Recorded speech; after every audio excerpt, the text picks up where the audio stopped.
বিসমিল্লাহির রহমানির রহিম। আমরা আশা করি আমাদের পালনকর্তা আমাদের ত্রুটি বিচ্যুতি মার্জনা করবেন, কারণ আমরা বিশ্বাস স্থাপনকারীদের মধ্যে অগ্রণী।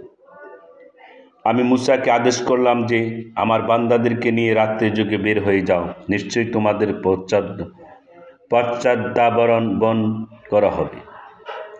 অতঃপর ফেরাউন শহরে শহরে সংগ্রাহকদেরকে প্রেরণ করলেন। নিশ্চয়ই এরা বনী ইসরাঈলেরা ক্ষুদ্র একটি দল, এবং তারা আমাদের ক্রোধের উদ্রেক করেছে, এবং আমরা সবাই সদা শঙ্কিত। অতঃপর আমি ফেরাউনের দলকে তাদের বাগবাগিচা ও ঝর্ণাসমূহ থেকে বহিষ্কার করলাম, এবং ধন ভাণ্ডার ও মনোরম স্থানসমূহ থেকে। এরূপই হয়েছিল, এবং বনী ইসরাঈলীদেরকে করে দিলাম এসবের মালিক। অতঃপর সূর্যোদয়ের সময় তারা তাদের পশ্চাদবলম্বন করল। যখন উভয় দল পরস্পরকে দেখল, তখন মূসার সঙ্গীরা বলল, আমরা যে ধরা পড়ে গেলাম। মূসা বলল, কখনোই নয়, আমার সাথে আছেন আমার পালনকর্তা, তিনি আমাকে পথ বলে দিবেন। অতঃপর আমি মূসাকে আদেশ করলাম, তোমার লাঠি দ্বারা সমুদ্রকে আঘাত করো। ফলে তা বিদীর্ণ হয়ে গেল, এবং প্রত্যেক ভাগ বিশাল পর্বত সদৃশ হয়ে গেল। আমি সেটায় অপর দলকে পৌঁছে দিলাম, এবং মূসা তার সঙ্গীদেরকে নিয়ে সবাইকে বাঁচিয়ে দিলাম, এবং মূসা ও তার সঙ্গীদের সবাইকে বাঁচিয়ে দিলাম। অতঃপর অপর দলটিকে নিমজ্জিত করলাম। নিশ্চয় এতে একটি নিদর্শন আছে, এবং তাদের অধিকাংশই বিশ্বাসী ছিল না। আপনার পালনকর্তা অবশ্যই পরাক্রমশালী, পরম দয়ালু। আর তাদেরকে ইব্রাহিমের বৃত্তান্ত শুনিয়ে দিন, যখন তার পিতাকে এবং তার সম্প্রদায়কে বললেন, তোমরা কিসের ইবাদত করো?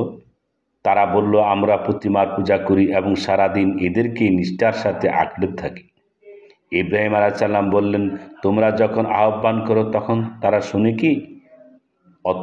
অথবা তারা কি তোমাদের উপকার কিংবা ক্ষতি করতে পারে?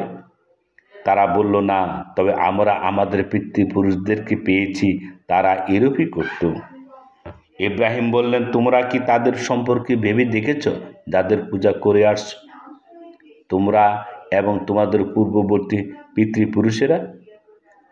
বিশ্ব পালনকর্তা ব্যতীত আর তারা সবাই আমার শত্রু। বিশ্ব পালনকর্তা ব্যতীত তারা সবাই আমার শত্রু। যিনি আমাকে সৃষ্টি করেছেন, অতঃপর তিনি আমাকে পথ প্রদর্শন করেন, যিনি আমাকে আহার এবং পানীয় দান করেন, যখন আমি রোগাক্রান্ত হই তখন তিনি আরোগ্য দান করেন, যিনি আমার মৃত্যু ঘটাবেন অতঃপর পুনর্জীবন দান করবেন। আমি আশা করি তিনিই বিচার দিনে আমার ত্রুটি বিচ্যুতি মাফ করবেন। হে আমার পালনকর্তা, আমাকে প্রজ্ঞা দান করো এবং আমাকে সৎকর্মশীলদের অন্তর্ভুক্ত করো,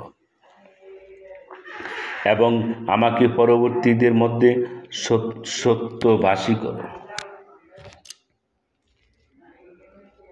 এবং আমাকে নিয়ামতের উদ্যানে অধিকারী অন্তর্ভুক্ত করো, এবং আমার পিতাকে ক্ষমা করো, সে তো পথভ্রষ্টদের অন্যতম।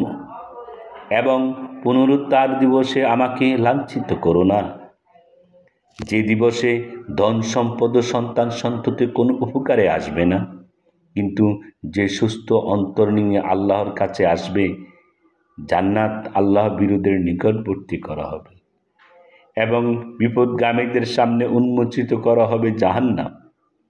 তাদেরকে বলা হবে, তারা কোথায় তোমরা যাদের পূজা করতে? আল্লাহর পরিবর্তে তারা কি তোমাদেরকে সাহায্য করতে পারে, অথবা তারা প্রতিশোধ নিতে পারে? অতঃপর তাদেরকে এবং পথভ্রষ্টদেরকে আধোমুখী করে নিক্ষেপ করা হবে জাহান্নামে, এবং ইবলিস বাহিনীর সকলকে। তারা তথায় কথা কাটাকাটিতে লিপ্ত হয়ে যাবে।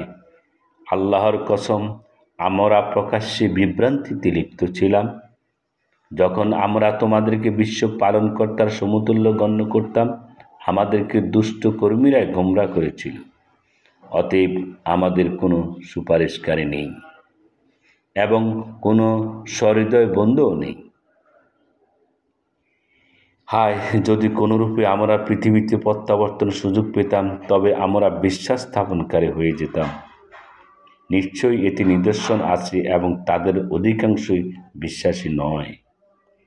আপনার পালনকর্তা প্রবল পরাক্রমশালী, পরম দয়ালু। নূহের সম্প্রদায় পয়গম্বরকে মিথ্যারোপ করেছে।